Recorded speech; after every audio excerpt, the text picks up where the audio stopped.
Le rêve qui disparaît au réveil, il y a des matins où l'on ouvre les yeux avec une impression très étrange.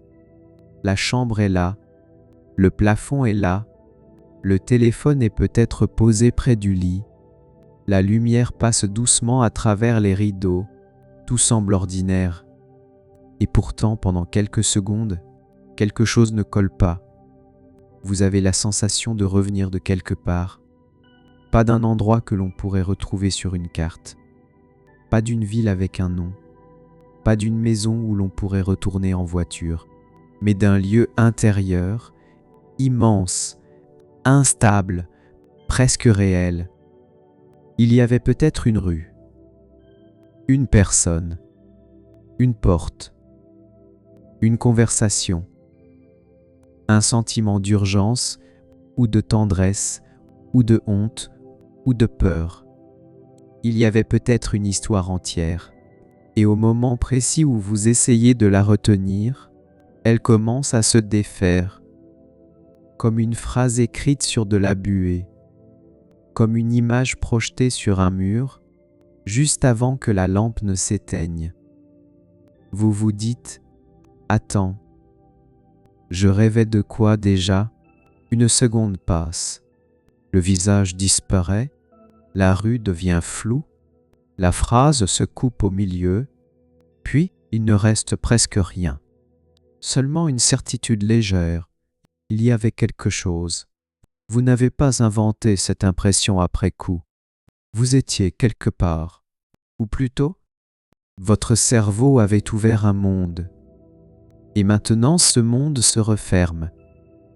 C'est peut-être l'une des expériences les plus banales de la vie humaine. Et pourtant, elle est presque vertigineuse. Pourquoi les rêves disparaissent-ils si vite ? Pourquoi certains rêves restent avec nous pendant des années, alors que d'autres s'effacent en moins de 10 secondes ? Pourquoi le cerveau peut-il fabriquer une scène entière pendant la nuit, puis refuser, au réveil, de nous en laisser le souvenir ? Est-ce qu'il efface vraiment nos rêves ? Ou bien est-ce plus étrange encore ? Le rêve a bien eu lieu, mais il n'a jamais été enregistré comme un souvenir ordinaire. Ce soir, nous allons avancer doucement dans cette question. Pas comme dans un livre de symboles, pas pour dire qu'un rêve de mer signifie toujours ceci, qu'un rêve de chute signifie toujours cela, ou qu'un visage oublié annonce quelque chose. Nous allons parler du cerveau, du sommeil, de la mémoire, de ces premières secondes du matin, si fragiles, où un rêve peut encore être attrapé, et de cette idée un peu troublante mais très humaine. Chaque nuit, nous vivons peut-être plus d'histoires que nous ne le savons. Seulement, au matin, la plupart ne restent pas. Vous n'avez pas forcément moins rêvé. Quand quelqu'un dit « je ne rêve jamais », il dit souvent quelque chose de très sincère, mais pas forcément quelque chose de tout à fait exact. La plupart du temps, ce que cette personne veut dire, c'est « je ne me souviens presque jamais de mes rêves ». La différence est importante, parce qu'un rêve oublié n'est pas un rêve qui n'a pas existé. C'est seulement un rêve qui n'a pas franchi la frontière du réveil. Pendant longtemps, on a surtout associé les rêves au sommeil paradoxal. On l'appelle aussi sommeil REM pour Rapid Eye Movement, parce que les yeux bougent rapidement sous les paupières. Dans cette phase, l'activité du cerveau peut devenir très vive. Le corps, lui, reste généralement très immobile, comme si l'esprit entrait dans un théâtre intérieur pendant que les muscles étaient mis en silence. Les rêves rapportés après un réveil en sommeil paradoxal sont souvent plus visuels, plus émotionnels, plus narratifs. Ils ressemblent davantage à des scènes, à des histoires, à des fragments de films. Mais il faut ajouter une nuance. On peut aussi avoir des expériences mentales pendant d'autres phases du sommeil. Elles sont parfois moins spectaculaires, plus proches d'une pensée, plus courtes, moins faciles à raconter. Mais le cerveau ne cesse pas simplement d'exister quand il quitte le sommeil paradoxal. Il continue à produire, trier, associer, ressentir. Cela signifie que la question n'est pas seulement « est-ce que j'ai rêvé ?», la question devient « à quel moment me suis-je réveillé ? Dans quel état était mon cerveau ? Est-ce que le rêve était encore accessible ? Et surtout, ai-je eu le temps de le transformer en souvenir ?» Imaginons une scène très simple. Vous dormez. Un rêve est en train de se dérouler. Dans ce rêve, vous marchez dans une gare inconnue. Vous cherchez quelqu'un. Vous tenez un billet dans la main. Vous entendez une annonce, mais les mots se mélangent. Puis, sans transition, la gare devient une plage. La personne que vous cherchiez est maintenant assise près de l'eau. Pendant le rêve, tout cela semble presque normal. Votre cerveau accepte les changements. Il ne demande pas toujours « comment une gare peut-elle devenir une plage ?» Il continue. Puis votre sommeil change de phase. Vous ne vous réveillez pas complètement. Le rêve se dissout. Le matin, il ne reste rien. De votre point de vue conscient, ce rêve n'a jamais existé. Mais du point de vue de votre nuit, il a peut-être eu lieu.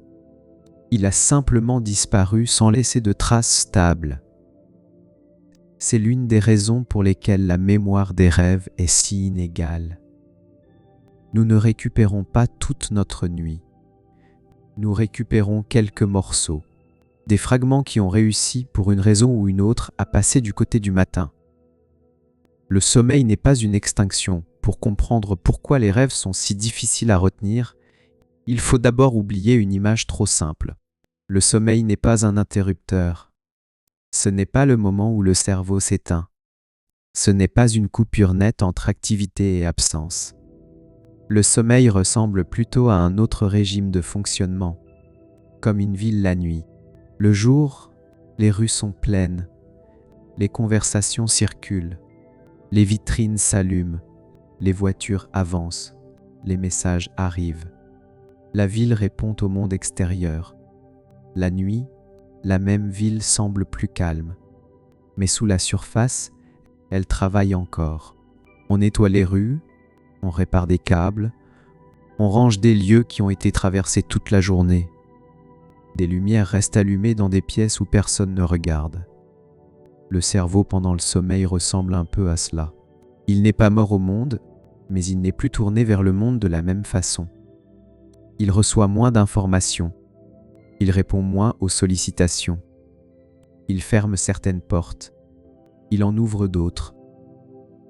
Pendant la journée, une grande partie de notre activité mentale est guidée par l'extérieur. Le téléphone sonne. Quelqu'un parle. Une voiture passe. Un message arrive. Le corps bouge. Les yeux explorent. La mémoire se colle sans cesse au présent. La nuit, le cerveau a moins de données fraîches. Alors il travaille avec ce qui est déjà en lui. Des souvenirs récents. Des émotions anciennes, des inquiétudes inachevées, des lieux connus, des visages, des phrases, des sensations. Il combine, il simplifie, il transforme, il relie des choses qui, en plein jour, resteraient séparées. C'est peut-être pour cela que les rêves ont cette texture si particulière. Ils ne sont pas exactement des souvenirs. Ils ne sont pas exactement des inventions. Ils sont faits avec des morceaux de nous, mais dans un ordre qui n'obéit pas toujours à la logique du matin. Et cela pose déjà un problème à la mémoire, parce que pour se souvenir, il faut souvent une structure, un lieu, un début, une cause, une suite, un langage. Un récit que l'on peut redire. Le rêve, lui, glisse. Il passe d'une scène à l'autre. Il peut être très clair pendant qu'il se déroule, puis presque impossible à raconter au réveil. On se retrouve avec des phrases comme « Je ne sais pas comment expliquer. C'était ma maison, mais ce n'était pas ma maison. C'était mon ami, mais il avait un autre visage. Je savais que je devais partir, mais je ne savais pas pourquoi. » Ces phrases sont typiques des rêves. Elles montrent que le cerveau a créé une expérience cohérente de l'intérieur, mais difficile à traduire de l'extérieur. Et ce qui se traduit mal se conserve parfois mal. Pourquoi un rêve est si difficile à garder? La mémoire n'est pas un simple enregistreur. Elle ne fonctionne pas comme une caméra qui sauvegarde tout. Même pendant la journée, nous oublions une quantité immense de choses. Le visage d'une personne croisée dans la rue. La forme exacte d'un nuage. La troisième phrase d'une conversation. Il isole séquence en 3-2, la couleur d'une voiture garée à côté de nous. Nous avons vu tout cela. Mais voir n'est pas conservé. Vivre n'est pas toujours enregistré. Pour qu'un souvenir devienne disponible, il doit être sélectionné, stabilisé, relié à d'autres choses. Il doit pouvoir être retrouvé. Le rêve part avec un désavantage. D'abord, il arrive dans un état où l'attention n'est pas organisée comme pendant l'éveil. Vous n'êtes pas en train de vous dire « Je dois retenir ceci, je dois noter cette scène, je dois raconter cette conversation ». Vous êtes dedans. Vous vivez l'histoire, mais vous ne la classez pas forcément. Ensuite, certaines régions du cerveau ne travaillent pas exactement comme elles le feraient en plein jour.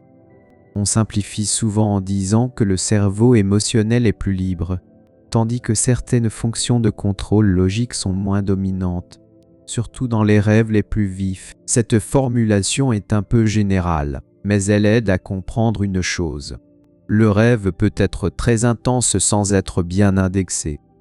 Il peut être ressenti fortement, mais mal rangé.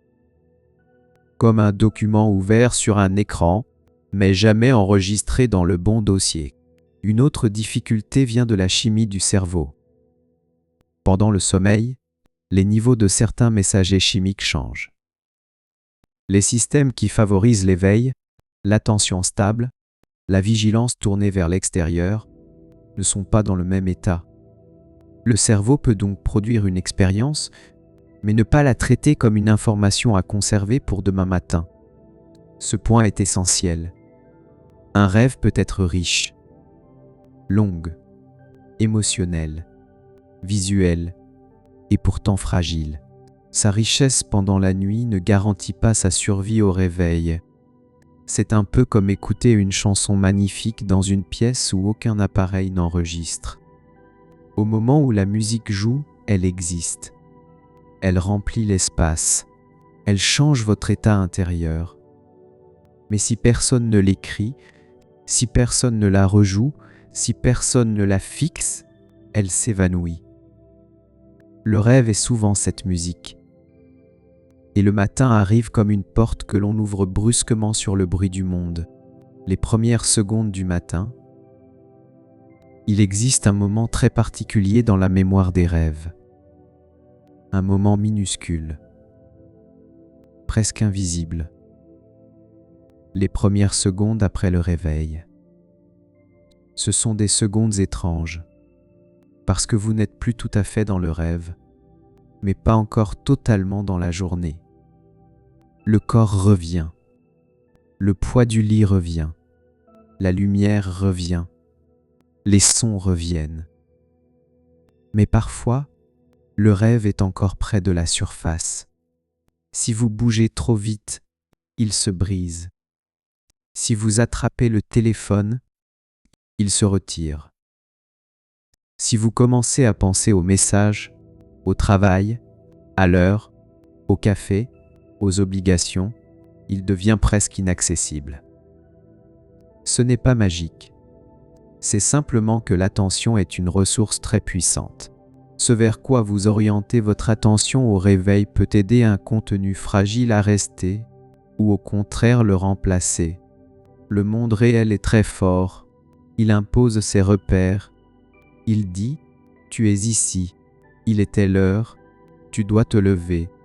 Ton corps a froid, ton téléphone vibre. La journée commence. Face à cela, un rêve est souvent très faible. Il n'a pas de preuves, pas d'objet, pas de photos, pas de témoins. Il n'a que votre attention pour survivre. C'est pourquoi un rêve peut être retenu si l'on reste immobile quelques instants. Non pas parce que l'immobilité a un pouvoir mystérieux, mais parce qu'elle laisse moins d'informations nouvelles entrer immédiatement. Elle donne au cerveau une chance de garder le fil. On peut parfois remonter un rêve à partir d'un fragment, une couleur, puis un lieu, puis une personne, puis une émotion, puis soudain, une scène revient. Mais ce processus ressemble à marcher sur une surface très fine. Si l'on force trop, elle casse. Si l'on se distrait, elle disparaît. Et si l'on attend trop longtemps, la trace se refroidit. Il y a quelque chose de presque mélancolique dans ce phénomène. Le rêve n'est pas toujours arraché à nous. Il est parfois simplement trop léger pour rester dans la lumière du matin. Hippocampe, cortex préfrontal et mémoire nocturne. Quand on parle de mémoire, on évoque souvent l'hippocampe. C'est une structure profonde du cerveau, importante pour former certains souvenirs et relier les expériences entre elles. Mais la mémoire n'est pas un seul endroit. Ce n'est pas une boîte. C'est un réseau. Des régions qui dialoguent, des traces qui se renforcent ou s'affaiblissent, des liens qui se créent entre perception, émotion, langage et contexte. Dans la journée, quand vous vivez quelque chose que vous retiendrez plus tard, plusieurs éléments se mettent ensemble. Vous savez où vous étiez. Vous savez avec qui. Vous pouvez raconter ce qui s'est passé avant et après. Vous pouvez mettre des mots. Le rêve, lui, peut manquer de ces ancrages. Il peut contenir un lieu sans géographie stable, une personne sans identité claire, une émotion sans cause, un récit sans chronologie. Ce n'est pas seulement qu'il est bizarre, c'est qu'il est difficile à attacher. Le cortex préfrontal, souvent associé à certaines formes de contrôle, de planification, de vérification et de logique, n'a pas la même place dans tous les états de sommeil. Dans beaucoup de rêves, nous acceptons des contradictions que nous refuserions immédiatement éveillées. Un escalier mène à la mer. Un enfant parle avec la voix d'un adulte. Une pièce change de taille. Un mort est vivant, et cela ne nous étonne pas. Pendant le rêve, l'expérience est vécue. Après le rêve, elle doit être racontée. Et c'est là que les choses se compliquent. Raconter exige un ordre. Le rêve n'en a pas toujours. Raconter exige des mots. Le rêve est souvent fait d'images et de sensations. Raconter exige une stabilité. Le rêve change au moment même où l'on essaie de le saisir. On comprend alors pourquoi le cerveau ne garde pas tous les rêves comme il garderait une conversation importante. Les matériaux ne sont pas les mêmes. Le contexte n'est pas le même. La chimie n'est pas la même. L'attention n'est pas la même. Et au réveil, tout doit être reconstruit très vite avant que la journée n'efface les traces. Le cerveau ne supprime peut-être pas le rêve comme on supprime un fichier, mais il ne l'a pas forcément sauvegardé dans un format facile à ouvrir. Pourquoi certaines personnes se souviennent mieux? Vous connaissez peut-être quelqu'un qui raconte ses rêves avec une précision étonnante. Chaque matin, cette personne semble revenir d'un roman. Elle se souvient d'un paysage, d'un détail absurde, d'une émotion très fine. Et vous, peut-être, vous n'avez qu'une impression vague, ou rien. Cela peut donner l'impression que certains rêvent plus que d'autres. Mais la différence se situe souvent dans le rappel. Certaines personnes semblent plus capables de retenir les rêves ou de se réveiller dans des moments où les rêves sont encore accessibles. Des recherches ont suggéré que les grands rappelants de rêves peuvent présenter davantage de brefs éveils pendant la nuit. Ces micro-réveils ne sont pas forcément perçus comme des réveils complets, mais ils peuvent créer de petites fenêtres, des instants où le contenu du rêve a une chance d'être encodé. Si vous ne vous réveillez jamais près d'un rêve, ou si vous traversez ces moments sans attention, il est plus probable que le rêve se perde. On a aussi étudié la manière dont certaines personnes réagissent au son pendant le sommeil et l'éveil. L'idée générale est que les personnes qui se souviennent beaucoup de leurs rêves pourraient avoir un cerveau un peu plus réactif à certains signaux, ou plus disposé à faire passer des contenus internes vers la conscience. Il faut rester prudent. La science des rêves est délicate. On ne peut pas ouvrir directement l'expérience privée d'un dormeur. On doit souvent réveiller les gens, leur demander ce qu'ils rapportent, comparer des états du cerveau et accepter que le rêve soit un objet fuyant. Mais une chose est claire, se souvenir de ses rêves n'est pas seulement une question de volonté. Ce n'est pas simplement « je veux, donc je peux ». Il y a des différences de sommeil, d'attention, de réveil, d'habitude, de sensibilité aux expériences internes. Et il y a aussi la place que l'on donne aux rêves.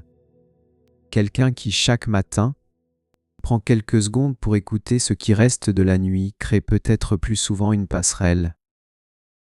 Quelqu'un qui se lève en regardant immédiatement l'écran, en entrant dans les tâches, en parlant, en se pressant, laisse moins de place aux rêves.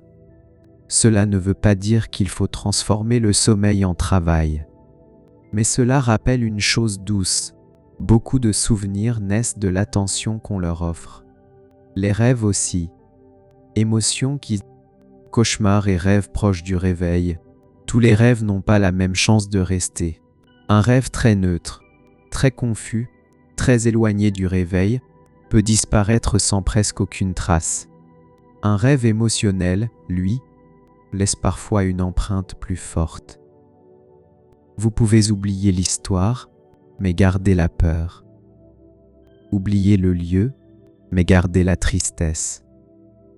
Oublier le visage, mais garder la sensation que quelqu'un vous manquait. Les émotions sont comme des marqueurs. Elles disent au cerveau « ceci compte peu ». Être. Pas toujours de façon logique, pas toujours de façon utile, mais de façon puissante. C'est l'une des raisons pour lesquelles les cauchemars peuvent être si mémorables.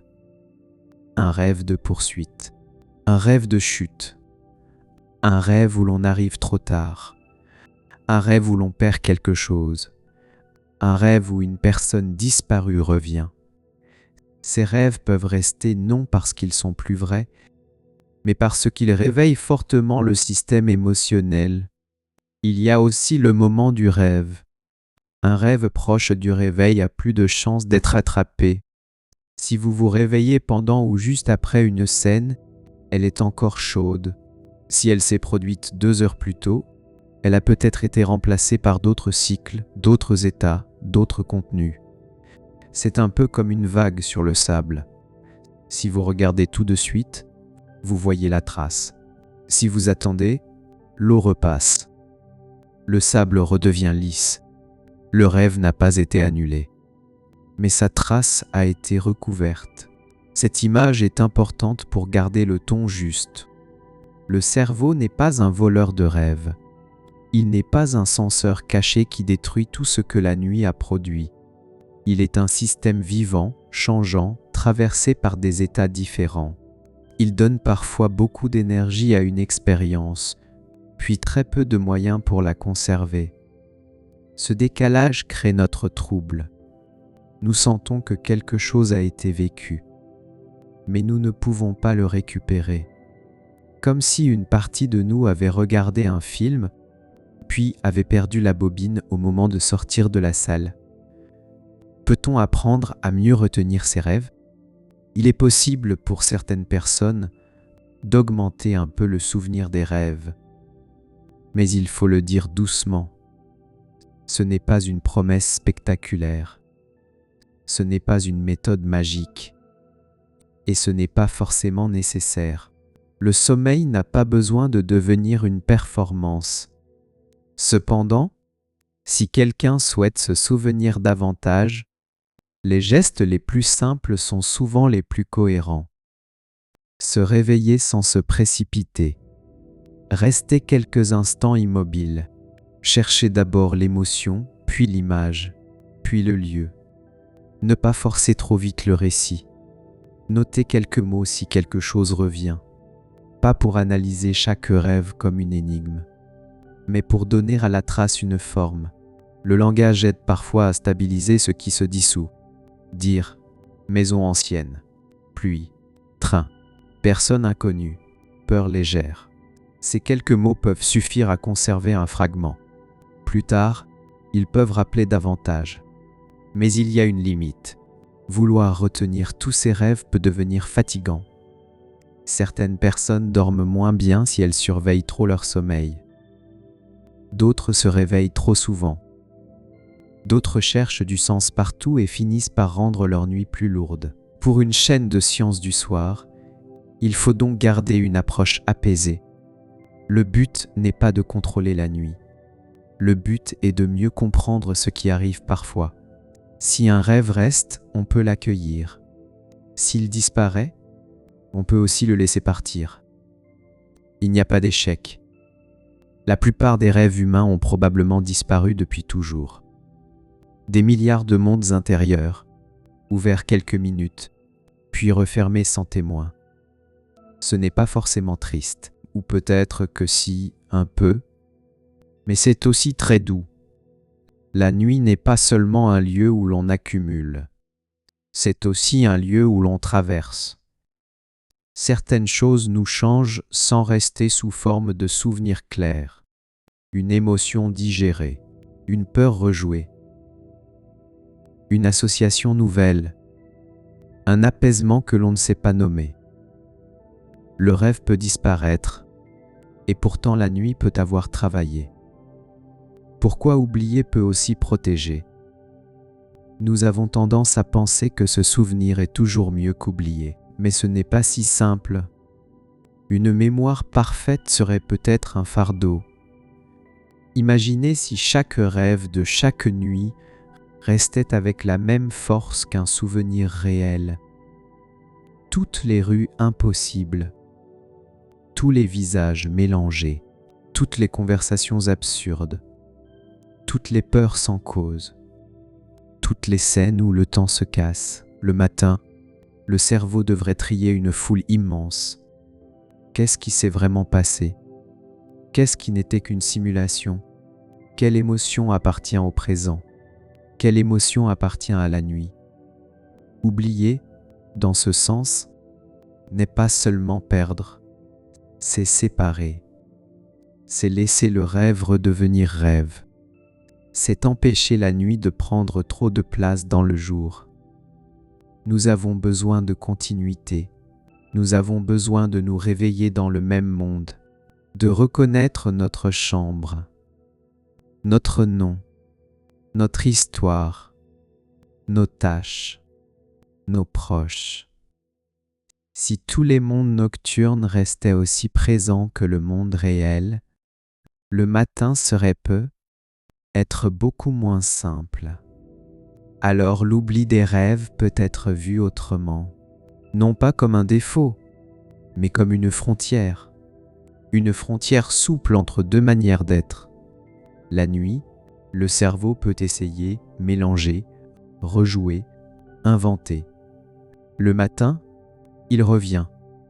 Il choisit très peu de choses à rapporter. Parfois une image, parfois une peur, parfois une idée, parfois rien. Ce rien n'est pas toujours vide. Il peut être le signe que le travail de la nuit n'avait pas besoin de devenir une histoire racontable. Beaucoup de choses dans le corps fonctionnent ainsi. Nous ne gardons pas le souvenir de chaque battement de cœur. Nous ne gardons pas la trace de chaque respiration. Nous ne savons pas tout ce que le cerveau ajuste pendant que nous dormons. Et pourtant, ces choses comptent. Le rêve oublié appartient peut-être à cette famille d'expériences. Il a existé. Il a traversé le cerveau. Il a peut-être touché une émotion. Puis il est reparti. Où va le rêve quand il disparaît? Alors, où vont les rêves quand on se réveille? La réponse la plus honnête peut être nulle part. Ou plutôt, ils ne vont pas dans un lieu caché. Ils ne sont pas enfermés derrière une porte secrète. Ils ne flottent pas intacts dans une autre dimension en attendant qu'on les retrouve. La plupart se dissolvent dans le changement d'état du cerveau. Ils perdent leur forme. Ils ne sont plus une scène. Ils deviennent peut-être une trace faible, une émotion, une association, un résidu, ou rien de récupérable. Mais cette réponse scientifique n'enlève pas toute la poésie. Au contraire, elle rend l'expérience plus fragile. Chaque rêve souvenu est une exception. Un morceau de nuit qui a réussi à franchir le matin. Une petite bouteille jetée depuis le sommeil. Un message incomplet, parfois presque illisible, mais venu de nous. Et chaque rêve oublié rappelle que notre vie intérieure est plus vaste que ce que nous pouvons raconter. Nous ne sommes pas seulement faits de souvenirs clairs. Nous sommes aussi faits de passages, de sensations brèves, de pensées qui n'ont pas trouvé de mots, d'images qui se sont éteintes avant d'être nommées.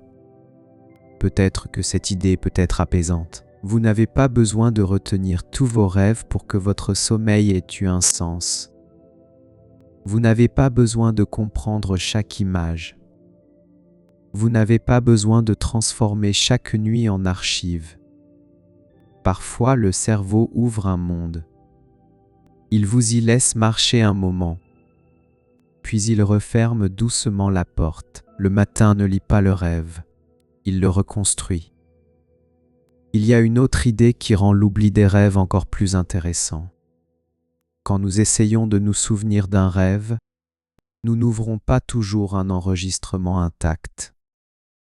Nous reconstruisons, nous tirons un fil, puis un autre.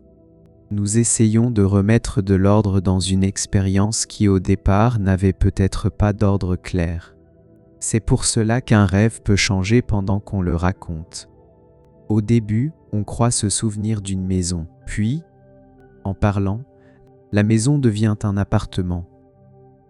Puis on se rappelle qu'il y avait aussi une route, ou une école, ou un visage qui ne devrait pas être là. Le récit n'apparaît pas toujours d'un seul bloc. Il se forme, il se corrige, il se contredit parfois.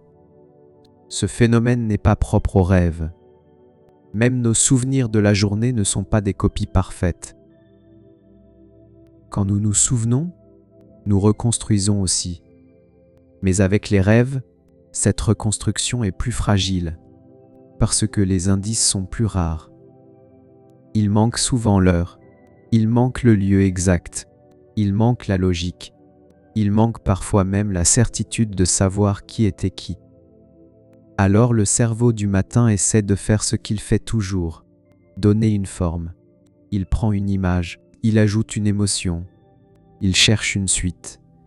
Il transforme un ensemble de fragments en petite histoire. Et cette petite histoire peut être très différente de l'expérience nocturne originale. C'est une raison pour laquelle il faut rester humble avec les rêves. Nous ne savons pas toujours si nous nous souvenons du rêve ou si nous nous souvenons déjà d'une première version racontable du rêve. Le rêve vécu et le rêve raconté ne sont pas exactement la même chose. Le rêve raconté appartient déjà au matin. Il a été traduit, mis en phrase, rangé dans une chronologie. Et comme toutes les traductions, il perd quelque chose. Mais il gagne aussi quelque chose. Il devient partageable. Il devient pensable. Il devient une trace. C'est peut-être pour cela qu'un rêve noté juste après le réveil peut sembler étrange quelques heures plus tard. On relit 3 mots. Train rouge. Grand escalier. femme sans visage. Et l'on se demande comment ces mots pouvaient contenir tout un monde. Parce qu'au réveil, ils ne sont pas seulement des mots, ils sont des portes. Ils pointent vers une expérience encore proche. Plus tard, la porte est toujours écrite sur la page, mais le monde derrière elle s'est éloigné. Pourquoi plus on cherche, plus le rêve fuit. Il arrive aussi que l'effort lui-même fasse disparaître le rêve. On se réveille avec une image très fine. On veut la retenir. On serre mentalement. On insiste. Et soudain, elle se casse. C'est un paradoxe très familier. Certaines choses reviennent mieux quand on ne les poursuit pas trop brutalement.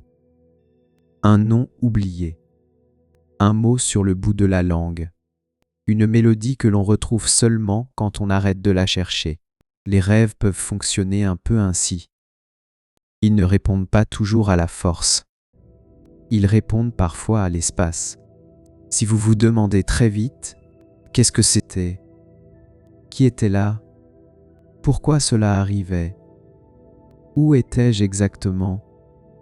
Vous imposez au rêve les règles du jour. Mais le rêve n'a pas été construit avec ces règles. Il peut donc s'effondrer sous la question. Une approche plus douce serait de commencer par ce qui reste naturellement.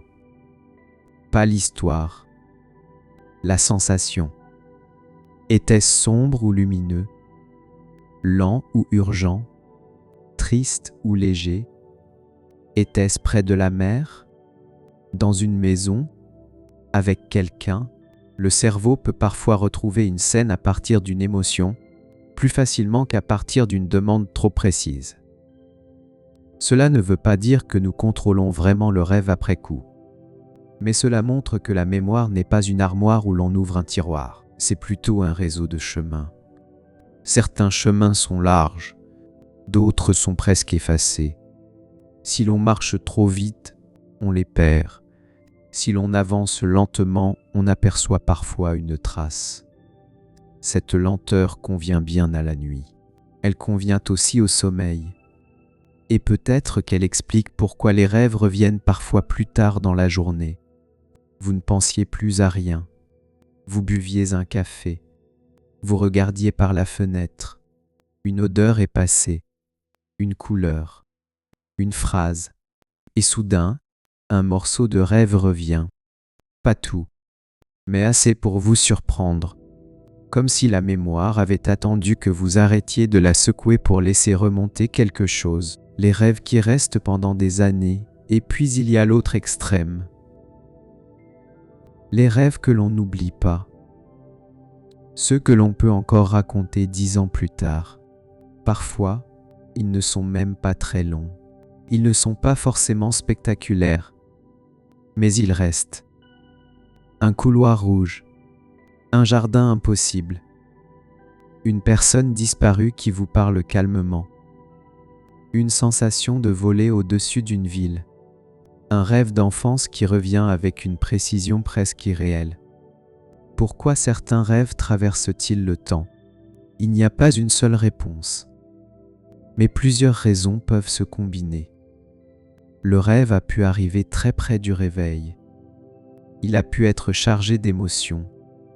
Il a pu être raconté immédiatement à quelqu'un. Il a pu être répété mentalement. Il a pu se lier à une période importante de la vie, où il a simplement produit une image assez forte pour devenir un souvenir autonome. Quand un rêve est raconté plusieurs fois, il change de statut. Il n'est plus seulement un rêve. Il devient un souvenir de rêve. Et cela, c'est différent. Le cerveau ne conserve peut-être plus l'expérience nocturne elle-même. Il conserve le récit que vous avez fait de cette expérience. Chaque fois que vous le racontez, vous le stabilisez un peu plus. Vous l'inscrivez dans votre histoire personnelle, vous lui donnez une place. C'est pour cela qu'un rêve ancien peut sembler très net, alors qu'il est peut-être devenu au fil des années une version simplifiée de lui-même. Mais cela ne le rend pas faux. Nos souvenirs éveillés aussi se simplifient. Ils deviennent des formes que nous pouvons porter. Le rêve qui reste est donc une sorte d'objet hybride. Il vient de la nuit, mais il a été adopté par le jour. Il a quitté le monde fragile des images passagères pour entrer dans le monde plus stable des histoires que nous savons raconter. Et peut-être que c'est seulement ainsi qu'un rêve peut vraiment survivre. Il doit cesser d'être seulement un rêve. Il doit devenir une phrase, une image fixe, une émotion nommée, un petit morceau de récit que le matin accepte de garder. La nuit n'a pas besoin de tout livrer. Il reste alors une question plus calme. Faut-il vraiment vouloir tout récupérer ? Il y a quelque chose de séduisant dans l'idée de garder tous ses rêves. On aimerait ouvrir le matin comme une bibliothèque, retrouver chaque scène, chaque personne, chaque symbole étrange, chaque route parcourue pendant la nuit. Mais une vie intérieure totalement archivée serait peut-être moins paisible qu'on l'imagine. La nuit produit beaucoup. Elle mélange, elle essaie, elle laisse passer des images qui n'ont pas toujours besoin d'être examinées. Elle fait parfois apparaître des peurs anciennes, des désirs contradictoires, des détails absurdes, des visages composés. Si tout cela restait avec précision, le matin serait encombré. Nous devrions porter non seulement la journée d'hier, mais aussi tous les mondes incomplets de la nuit. L'oubli met de l'air. Il laisse de la place. Il permet au réveil d'être un vrai retour. Dans ce sens, oublier un rêve n'est pas forcément le perdre contre sa volonté. C'est peut-être simplement le laisser à l'endroit où il a eu lieu, dans la nuit, dans ce laboratoire silencieux où le cerveau n'a pas besoin de tout justifier, dans cette région de nous-mêmes où les images peuvent passer sans devenir des obligations. Alors, si demain matin vous vous réveillez avec presque rien, il n'est pas nécessaire d'être déçu. Peut-être que le rêve est parti. Peut-être qu'il n'a pas été sauvegardé. Peut-être qu'il a seulement laissé une humeur, une nuance, une respiration différente. Et peut-être que cela suffit. Il y a enfin une chose simple à garder en tête. Un rêve oublié n'est pas forcément un message perdu. Parfois, nous voulons que tout ce qui traverse l'esprit ait une fonction claire. Nous voulons savoir pourquoi cette image est venue, pourquoi cette personne, pourquoi cette peur, pourquoi cette porte. Mais le cerveau n'est pas toujours en train de nous envoyer des lettres parfaitement écrites. Il travaille aussi par brouillon, par essai, par combinaison rapide, par images qui n'ont pas besoin de devenir définitives. Le rêve oublié est peut-être l'un de ces brouillons. Il a aidé le cerveau à bouger quelque chose, puis il n'a plus eu besoin de rester. Et dans une époque où l'on archive presque tout, où chaque photo, chaque message, chaque notification semble devoir être conservée, cette idée peut avoir quelque chose de reposant. La nuit ne garde pas tout. Elle laisse passer. Elle efface doucement. Elle rend au matin un esprit un peu plus léger. Au réveil, il ne reste presque rien. Mais presque rien n'est pas rien. Il reste peut-être une humeur plus légère, une tension un peu moins forte, une peur qui a perdu de sa netteté, une pensée qui attendra le bon moment pour revenir, ou simplement cette impression étrange. J'étais ailleurs. Et maintenant je suis ici, dans la chambre, dans le matin, dans le corps, dans la respiration. Le rêve s'éloigne, la journée commence, et quelque part, très doucement, le cerveau accepte que tout ne doive pas être gardé. Certaines images viennent, certaines images repartent, comme une vague, comme une phrase murmurée, comme une porte qui se ferme sans bruit. Et peut-être que cette nuit encore, sans que vous le sachiez demain, un autre monde s'ouvrira. Vous y passerez quelques minutes. Vous croirez peut-être à ce monde. Vous y chercherez quelqu'un. Vous entendrez une voix. Vous verrez une lumière. Puis le matin viendra. Et le rêve, encore une fois, fera ce que font beaucoup de rêves. Il disparaîtra. Non pas parce qu'il n'a jamais existé, mais parce qu'il appartenait à la nuit.